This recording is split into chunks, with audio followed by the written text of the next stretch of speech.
салом бинандагони азиз, имрӯз 16 август аст ва инам барномаи хабари ӯтайли ахбори озодӣ. Дар нашри навбатӣ мавзӯъҳои зеринро ба баррасӣ гирифтаем. дар Кӯлоб хабарнигори шинохта дар ин шаҳр ва сардабири ягона нашрияи мустақил дар вилояти Хатлонро дастгир карданд. дӯстонаш аз интиқомҷӯии мақомот мегӯянд.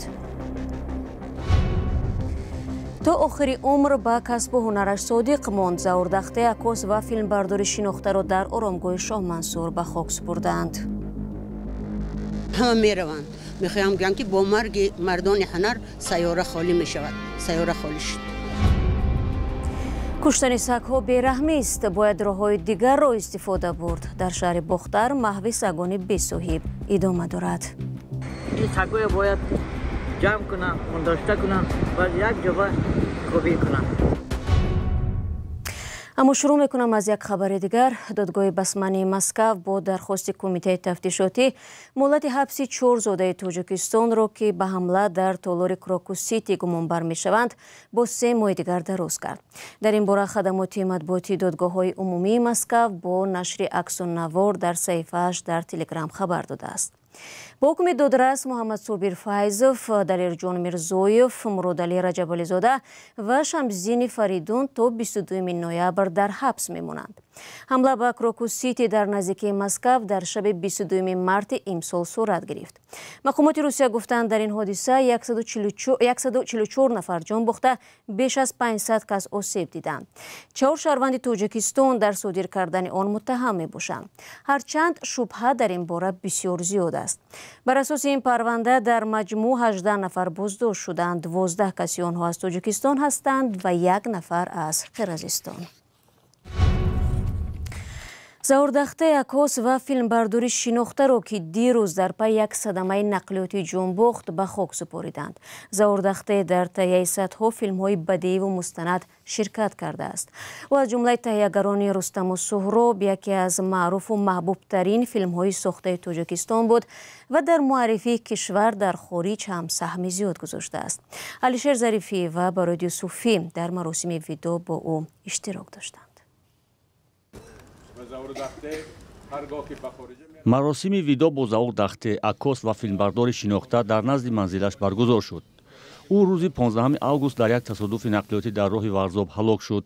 барои видо бо ӯ наздикону дӯстон, ҳамкасбонаш ва бисёре аз чеҳраҳои шинохтаи кишвар ҷамъ омаданд. аз ӯ ҳамчун як акосу филмбардори нотакрор ва инсони шариф ёд шуд. заур аксбардор набуд. заур аз аксбардорӣ болотар буд. заур коргардон буд. яке аз коргардонҳои беҳтарини филми беҳтарини мо, беҳтарин филми тоҷик филм рустам ва суҳроб якеш аз ҳамин рустам ки буд, заурдахте буд. ва ман мехоҳам бигӯям ки бузургии ин мард дар он буд ки сину сол надошт. ман заура барои он дӯст медорам ки касбаша дӯст медошт, ҳунараша дӯст медошт ва то охири умр ба касби ҳунараш содиқ монд. чӣ гӯям, ҳама мераванд. мехоҳам гӯям ки бо марги мардони ҳунар сайёра холӣ мешавад. сайёра холӣ шуд. заурдахте фарзанди як хонаводаи тӯдаиҳои Эрон буд ки дар 14-солагӣ аз Эрон ба Иттиҳоди Шӯравӣ ҳиҷрат кард ва баъд аз зиндагӣ дар Туркманистону Доғистон ба Тоҷикистон омад ва ин ҷо муқимӣ шуд. сипас барои таҳсил ба Москав рафт. пас аз бозгашт дар студияи Тоҷикфилм кор карда дар наворгирии филмҳои ҳунарӣ ва мустанад саҳм гирифт. вай ҳамчун суратгир, ҳамчун оператор, ҳамчун наворбардор дар таърихи маданияти тоҷик нақши бисёр барҷаста дорад. на ҳар суратгир мисли вай сурат мебардошт.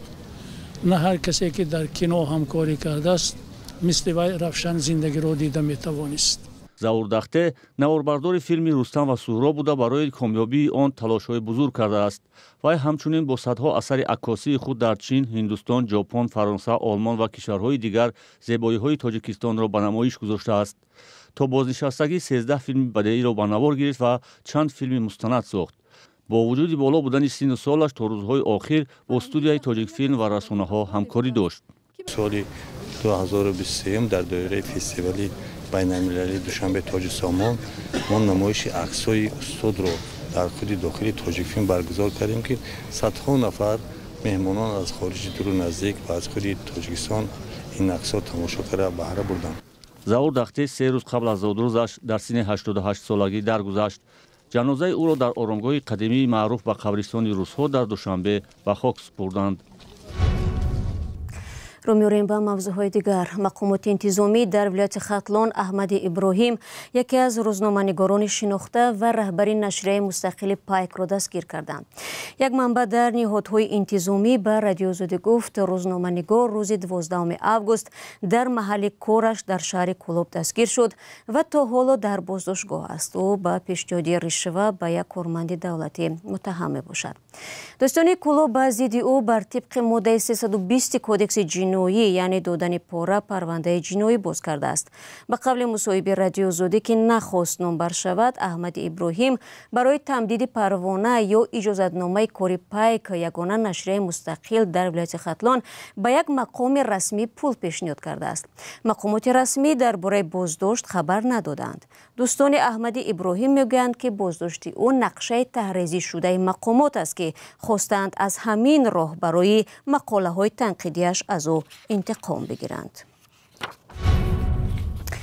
مقامات انتظامی تاجیکستان با گذشت تقریبا یک ماه از فاش کردن هویت عاملان قتل‌های پرسر و صدای کان بادام خودداری می‌کنند. شروع از رئیس این شهر تا مسئولان وزارت کارهای داخلی و دادستانی از بازداشت نفری وابسته به این حالت خبر دادند ولی گفتن جزئیات را رد کردند.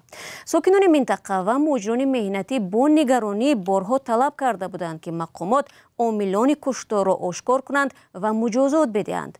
دایر به این موضوع همکار ما فرزان محمدی با شرح دادستانی سوخت گزارش تهیه کرده است.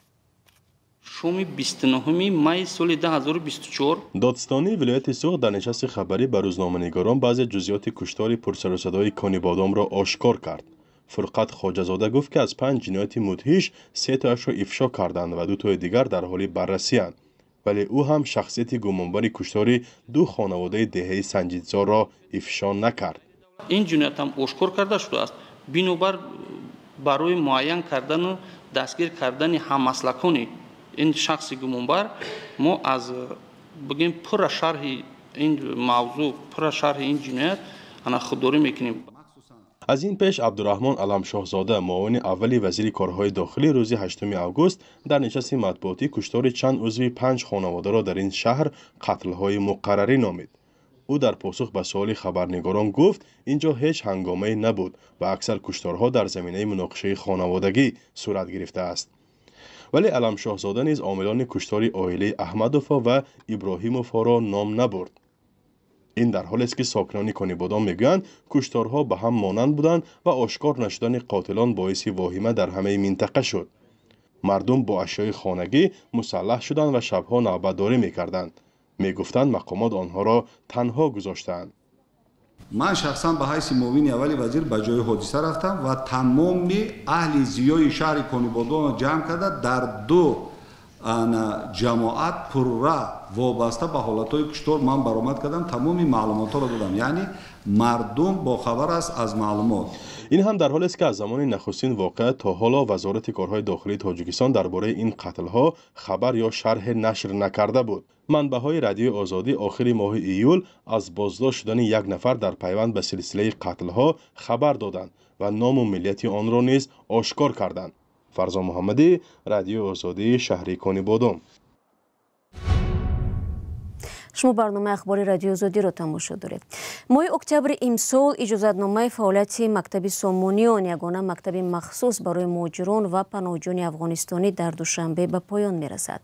رهبرانش نگرانند که شاید اجازتنامه را نگیرند و سرنوشت شاگردان آنها که تقریبا 500 نفر را تشکیل میدهد ناروشن بماند.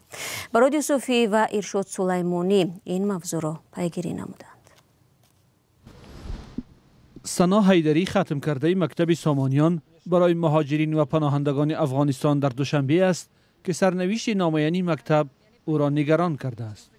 او 20 سال پیش به تاجیکستان پناهنده شده است و میگوید محض همین مکتب بود که تحصیل کرد و امروز دانشجوی دانشگاه بین المللی سیاحی و صاحبکاری تاجیکستان است.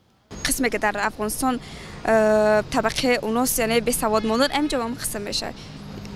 از مختلف بسیار جای نگران کننده است. یعنی او دولت هم اتشاوه، این دولت هم اتشاوه، فرق بین افغانستان و تاجیکستان در چیز نمیمونه.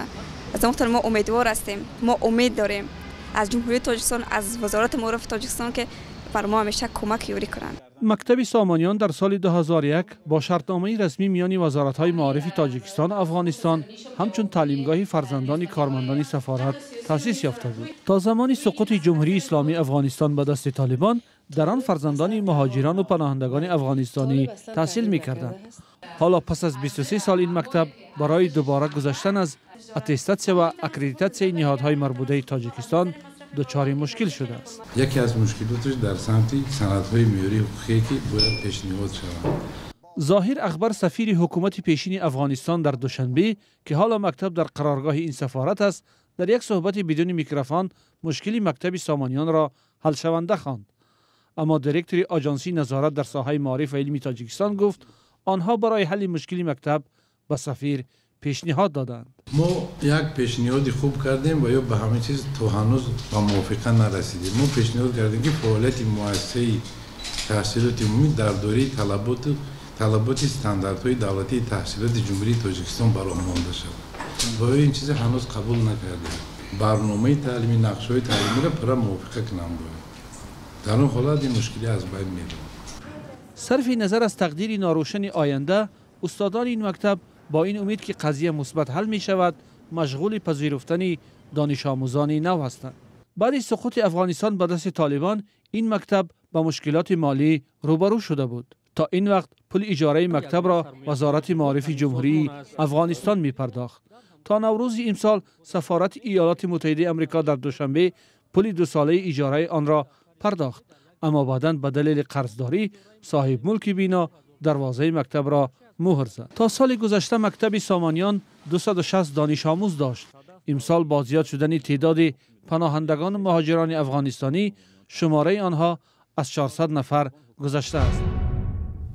تنها در یکی از شهرهای ولایت ختلان ماه‌های آخر ده‌ها سگ بی‌صاحب را نابود کردند. حامیان حقوق حیوانات همیشه ضد قتل این جانوران صدا بلند کرده و آن را بی‌رحمی نامیدند. در تاجیکستان پناهگاه دولتی جانوران بی‌صاحب وجود ندارد، در حالی که به گفته حامیان حقوق جانوران محض از همین را می‌شود مشکلات مربوطه را حل کرد. ادامه موضوع در گزارش همکاران ما. تنها در شهر باختر در جنوب تاجیکستان در نیم سال گذشته 165 سگ بی‌صاحب و دایدو را محو کردند. مقامات میگویند از ناعلاجی حیوان‌های بی‌زبان را میکشند. ما شرایط امر نداریم. در دیگر دولت‌های ترقی کردم. من مثال نسل گذشته رفتم سگای همه اورگردن بیرکه زدگان مخصوص آدم‌ها نگاه میکنن در پیچا میبینیشه آپوچون میکنن. به قول مقامات سبب کشتن جانوران افزایش حمله های آنها به مردم است. امسال فقط در منطقه کلوب 800 مورد حمله سگان به مردم ثبت شده است. سال گذشته در ولایت 450 سگ را نابود کردند. ساکنان این کار را بی‌رحمی مینامند و میگویند باید جای برای نگاهبین جانوران باشد، چون قتل سگان و هم در پیش چشم مردم کاری بد است. این سگای باید جمع کنن، داشته کنن و یک جا خوبی کنن. از طرف دیگر مقامات آنهایی را تنقید میکند که با هر راه میخواهند از سگان خود خلاص شوند. شهر باختر ترانزیتی بودم، از سگا را با چشم خودم دیدم که از بیان بخش ای کلخوزوبود، ای خراسان، ای کوشانیان آوردگان. اداره بایتاری در ختلان سال پیش گفت که کشتن سگ‌های دایدو منع شده است، ولی این کار هنوز هم ادامه دارد.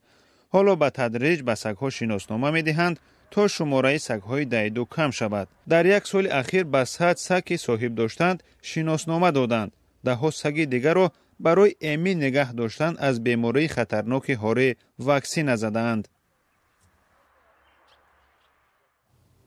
دوستان عزیز، 15 دقیقه که در اختیار داشتیم انجام یافت. تشکر که تا پایان برنامه ما رو تماشا کردید. البته خبر از این بیشتر چون همیشه میتونید در وبسایت azadi.org و شبکه‌های اجتماعی ما تماشا کنید. برایتان استراحت خوب می‌خواهیم. خود را احتیاط کنید و خدا نگهداری هر یک شما.